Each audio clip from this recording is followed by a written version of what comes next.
Et là est la force de l'impératrice. Elle est en communication avec le monde.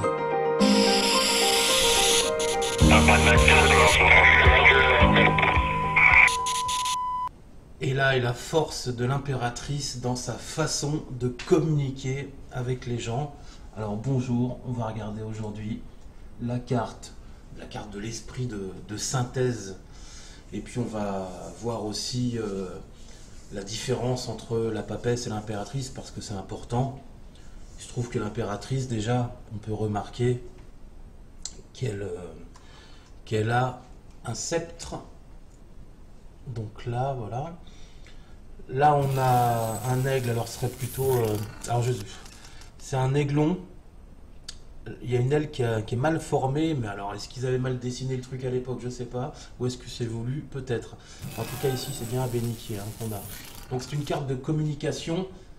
Je dirais que c'est un peu le chef de famille. On a la carte de la force, par exemple, qui va marquer l'indépendance, qui va... alors c'est la force droite, c'est la maman avec ses enfants qui est tout le temps à fond, très motivée, indépendante, très optimiste en fait, qui optimise tout. L'impératrice, si on devait la faire représenter dans une vie de tous les jours, alors on la retrouverait le matin au réveil, à prendre sa douche et prendre son petit déjeuner, mais assez speed, tandis que la papesse, ça serait plutôt se lever tranquillement, prendre son petit déjeuner et après prendre sa douche. Voilà. Vous voyez la différence, c'est pour dire que c'est une femme très active. Bon, alors elle est couronnée.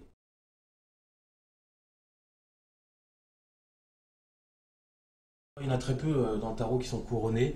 On va regarder le feu au niveau du sol ici qu'il y a, hein, l'intuition ici. Et le 3, alors le 2 c'était la dualité. Le 3, bizarrement, c'est le chiffre de la communication, souvent. C'est également la grossesse et une forme d'interaction, d'expression sociale. Donc on est bien avec l'impératrice dans la communication avec les gens.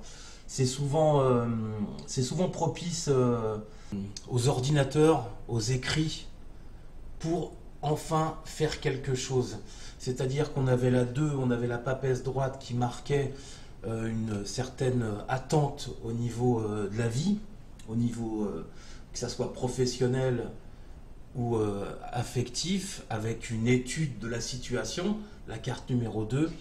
Là, il y avait comme s'il y avait une libération, on est réellement, avec Vénus, on est dans la communication directe, on se prépare enfin à communiquer et puis avoir des idées plutôt, des projets, des idées créatrices, quoi, voilà. Donc avec cette carte-là, c'est une femme d'action qu'elle en impose en fait, en faisant le lien avec l'empereur. Alors c'est une carte de grossesse également. Le sceptre touche le point, je ne l'ai pas ici, le point de la grossesse. Donc on pourrait dire peut-être que avec la carte de l'étoile, on serait amené à penser que dans le futur, c'est cette carte-là qui amènerait à enfanter.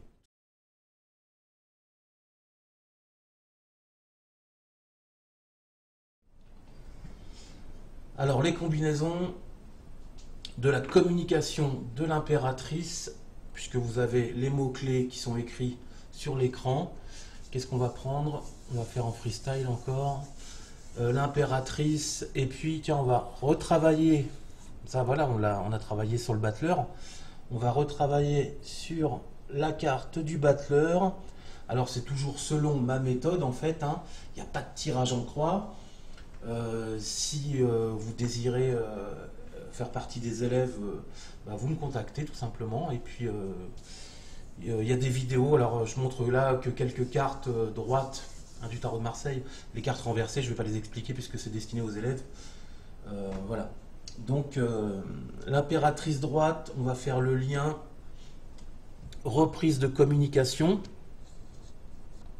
Alors communication ici. Et alors démarrage, mise en place, hein. C'est ça qu'on avait dit avec la carte du du battleur.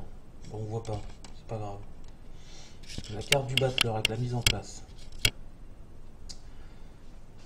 Donc là, ça serait communiquer pour démarrer quelque chose. Alors soit faire un apprentissage, ou soit tout simplement démarrer un projet, le mettre en branle, comme on dit, après avoir communiqué, écrit.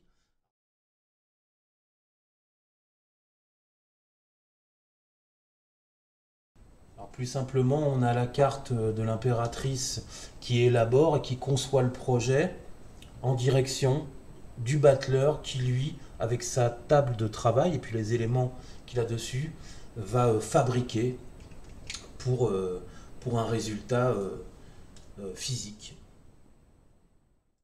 On va prendre tempérance droite. Ici, tempérance droite qui marque sur ce coup une idée que le temps passe et on espère que ça va aller sous la protection de l'ange de tempérance qui se trouve juste avec ses petites ailes qui sont ici. Voilà. Donc communication, expression, le battleur droit qui marque le côté pratique. On se met enfin en selle pour faire quelque chose. Et tempérance qui marque qu'on espère par la suite que ça devrait bien se passer. Ça va couler tranquillement, le projet devrait avancer. Alors, on va recouvrir pour donner des informations à l'impératrice. Alors, on va recouvrir avec le chariot de chez Rider. Voilà. Alors là, qu'est-ce qu'on pourrait dire avec le chariot? Alors, c'est une horreur parce que je suis obligé de...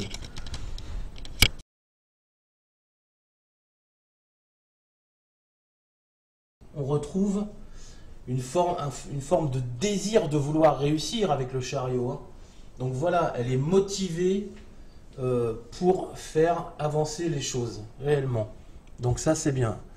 Ça veut dire qu'elle ne va pas lâcher et qu'on retrouve, là on retrouve vraiment la femme d'action hein, dans le tirage, hein, avec l'impératrice et le chariot. Ça c'est important.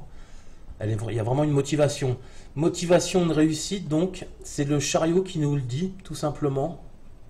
Elle a décidé de créer ce projet et de le faire réussir avec la carte du chariot. La réussite grâce au mérite, c'est le principe de la carte numéro 7. Donc ça sera mis en pratique avec la carte du battleur.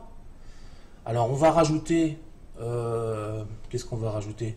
On va rajouter ça, ici. Alors voilà.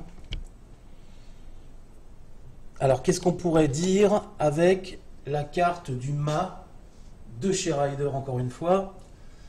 Qu'est-ce qu'on pourrait dire? On dira que, tout simplement, il y aura dans ce côté pratique et cette expression que l'impératrice donne avec ambition du chariot, on dira que The Fool, la carte du mât, marque le côté original de la création. C'est-à-dire qu'elle ne fait pas quelque chose déjà vu ou déjà connu au niveau créatif. C'est quelque chose de nouveau. Elle laisse exprimer une forme de liberté, c'est le principe du mât, d'une création originale. Là, on retrouve bien la carte de l'impératrice. Donc ce projet sera, il sera pas courant, en fait, tout simplement. Ensuite, Tempérance nous annonce tout bêtement que le temps passe et puis, ma foi... peut-être trouveront-ils des contrats avec la carte de la justice. Bon, je pense que j'étais assez clair. Voilà pour l'impératrice. Merci de me suivre. N'oubliez pas de vous abonner pour avoir la suite, puisque la prochaine fois, on étudiera tout simplement la carte de l'empereur.